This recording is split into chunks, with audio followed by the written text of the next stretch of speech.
Numbers chapter 1. Ang unang census sa Israel. Kinausap ni Lord si Moses sa banal na tent sa desert ng Sinai nung unang araw ng second month ng second year after nilang umalis sa Egypt. Sabi niya, mag-census kayo ni Aaron sa mga Israelites ayon sa tribe at pamilya nila. Ilista niyo lahat ng mga lalaki, yung mga 20 years old pataas at pwedeng lumaban sa gera. Tapos, dapat kada tribe meron isang leader na makakatulong nyo. Ito ang mga leaders na makakatulong nyo. Sa Ruben, si Elizur, anak ni Jedur. Sa Simeon, Shelumiel, anak ni Zurishaddai. Sa Judah, si Nashon, anak ni Aminadab. Sa Isakar, si Natanel, anak ni Zuar. Sa Zebulun, Eliab, anak ni Helon. Sa Ephraim, anak ni Joseph. Elishama, anak ni Amihud. Sa Manase, na anak ni Joseph. Gamaliel, anak ni Pedazur. Sa Benjamin, Abidan, anak ni Gideoni.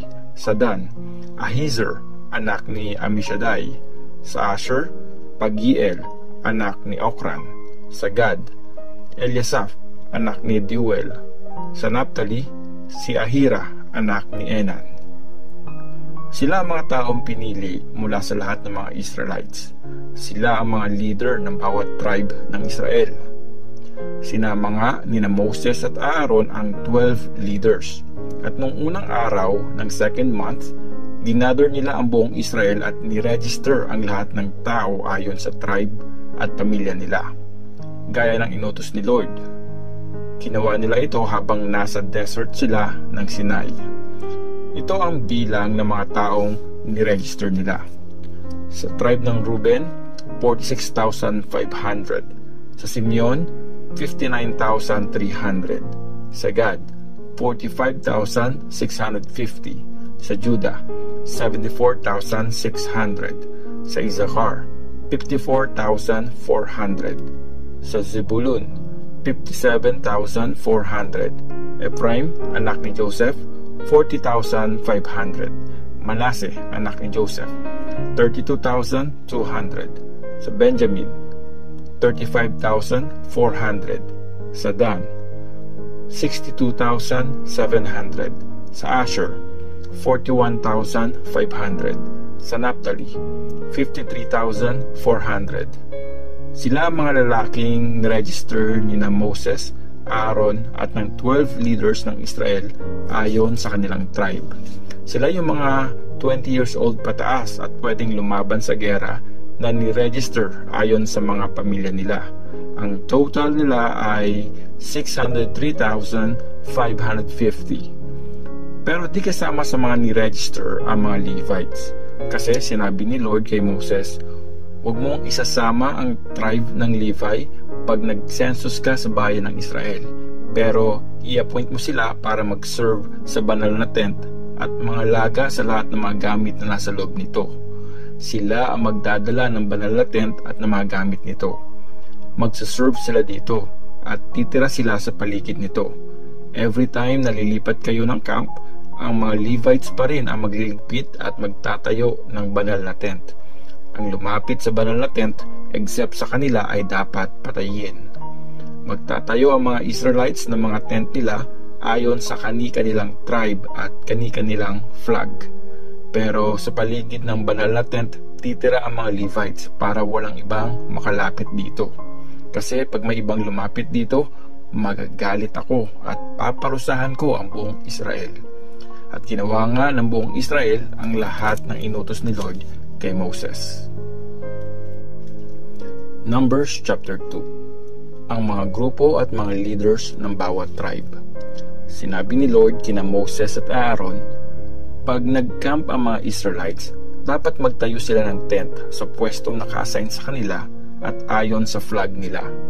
Dapat palibutan nila ang banal na tent at dapat nakaharap sila doon. Ang grupo na pinangungunahan ng tribe ni Judah ang pupwesto sa bandang east, kung saan sumisikat ang araw. Si Nashon na anak ni Aminadab ang tatayong leader ng tribe ni Judah na may 74,600 members. Kasama nila ang tribe ni Isakar na ang leader naman ay si Netanel, anak ni Zuar. Ang bilang naman nila ay 54,400. Tapos, kasama din nila ang tribe ni Zebulun na ang leader ay si Eliab, anak ni Helon. Ang bilang nila ay 57,400. Ang total ng mga members sa grupo ng Judah ay 186,400. Sila ang mauuna every time na lalakad ang mga Israelites para maglakbay. Sa bandang south naman, pupwesto ang grupo na nililid ng tribe ni Reuben. Si Elizur, anak ni Jedur, ang magiging leader ng tribe ni Reuben na may 46,500 members. Kasama ng tribe ni Reuben sa grupo ang tribe ni Simeon. Ang leader ng tribe ni Simeon na may 59,300 members ay si Shelumiel, anak ni Zurishadai. Kasama din nila sa grupo ang tribe ni Gad na merong 45,650 members. Ang leader ng tribe ni Gad ay si Eliasap, anak ni Deuel. Ang total ng mga members sa grupo ng Reuben ay 151,450. Sila ang pangalawang grupong lalakad every time na maglalakbay ang mga Israelites. Pag ililipat ang banal na tent, ang mga Levites ay mananatili sa gitna ng mga grupo. Magmamarch ang lahat ayon sa kanilang pwesto pag nakakamp ayon sa flag nila. Sa bandang west, pupwesto ang grupo na nililid ng tribe ni Ephraim. Si Elishama, anak ni Amihud, ang magiging leader ng 40,500 members mula sa tribe ni Ephraim. Kasama ng tribe ni Ephraim sa grupo ang tribe ni Manasseh. Ang leader ng tribe ni Manasseh na may 32,200 members ay si Gamaliel, anak ni Pedazur. Kasama din nila sa grupo ang tribe ni Benjamin na merong 35,400 members. Ang leader ng tribe ni Benjamin ay si Abidan, anak ni Gideoni. Ang total ng mga members sa grupo ng Ephraim ay 108,100. Sila ang pangatlong grupong lalakad every time na maglalakbay ang mga Israelites. Sa north naman, pupwesto ang grupo na nililid ng tribe ni Dan, si Ahiezer, anak ni Amishadai, ang magiging leader ng 62,700 members mula sa tribe ni Dan. Kasama ng tribe ni Dan sa grupo ang tribe ni Asher. Ang leader ng tribe ni Asher na may 41,500 members ay si Pagiel, anak ni Okran. Kasama din nila sa grupo ang tribe ni Naphtali na merong 53,400 members. Ang leader ng tribe ni Naphtali ay si Ahira, anak ni Enan.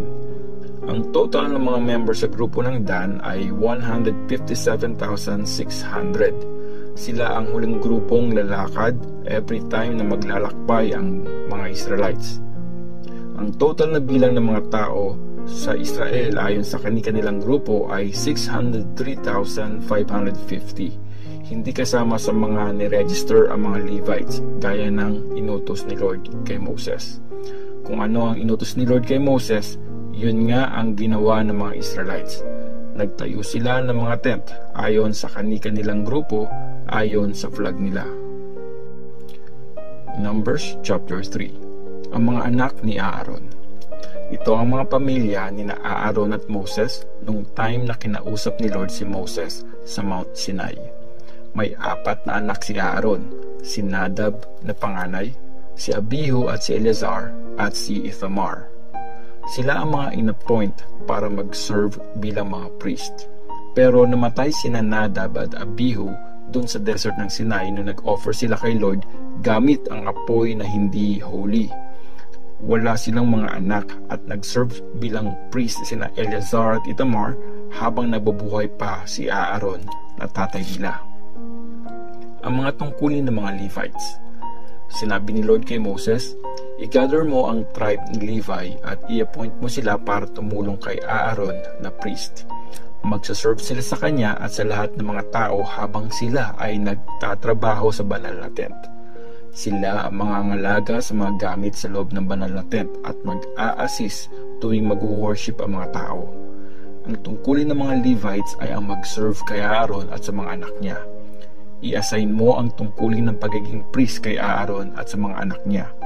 Sino man ang gumawa ng tungkuling ito except kay Aaron at mga anak niya ay dapat patayin. Sinabi ni Lord kay Moses, pinili ko ang mga Levites na mag-serve sa akin kapalit ng mga panganay na anak ng mga Israelites. Sa akin lahat ng mga Levites, kasi akin lahat ng mga panganay. Nung pinatay ko ang lahat ng panganay ng mga Egyptians, binukod ko para sa akin ang lahat ng mga panganay ng Israel, maging tao at hayop. Kaya sa akin ang mga Levites, ako si Lord. Ang census sa mga Levites. Habang nasa desert ng Sinai, inutusan ni Lord si Moses na i-register ang mga lalaking Levites 1 buwan pataas ang edad ayon sa mga angkan at pamilya nila. At ginawa nga ni Moses ang inutos ni Lord. May 3 anak si Levi, sina Gershon, Kohath at Merari. Ang mga anak ni Gershon ay sina Libni at Shimei. Ang mga anak ni Kohath ay sina Amram, Izhar, Hebron at Uzziel. At ang mga anak naman ni Merari ay sina Mali at Mushi. Ito ang listahan ng mga Levites ayon sa kani-kanilang pamilya. Kasama sa angkan ni Gershon ang pamilya ni Libni at Shimei. Ang total ng mga lalaking 1 buwan pataas ang edad ay 7,500. Ang mga pamilya mula sa angkan ni Gershon ay magka-camp sa west, sa likod ng banal na tent. At ang leader nila ay si Eliasap, anak ni Lael. Sila ang naka-assign sa pag-aayos ng banal na tent, kasama ang inner cover at outer cover nito, at mga kortina sa entrance nito. Kasama na rin ang mga kortina at mga panali para sa bakuran ng banal na tent at ng altar, at mga kortina sa entrance ng bakuran. Kasama sa angkan ni Kohath ang mga pamilya ng mga Amramites, Izharites, Hebronites at Uzzielites. Ang total ng mga lalaking 1 buwan pataas ang edad ay 8,600. Ang mga pamilya ni Kohath ay magka-camp sa bandang south ng banal na tent. At ang leader nila ay si Elizaban, anak ni Uzziel. Sila ang naka-assign sa box ng kasunduan at sa mga kortina ng most holy place. Sila rin ang in charge sa table na patungan ng offering, sa lampstand, sa mga altar at sa mga gamit ng mga priest na nasa holy place. Ang leader ng mga Levites ay si Eleazar, anak ni Aaron na priest. Siya ang in charge sa lahat ng naka-assign na mag-asikaso sa holy place. Kasama sa angkan ni Merari ang mga pamilya ni Mali at Mushi. Ang total ng mga lalaking 1 buwan pataas ang edad ay 6,200. Ang mga pamilya sa angkan ni Merari ay magka-camp sa north ng banal na tent, at ang leader nila ay si Zuriel, anak ni Abihail. Sila ang naka-assign na mag-asikaso ng mga frame ng banal na tent, mga poste, mga stand at lahat ng mga kawit na gamit dito. Sila ang in charge sa mga kagamitang ito. Sila din ang mag-aasikaso ng mga poste, mga stand, mga panusok at mga tali sa bakuran ng banal na tent.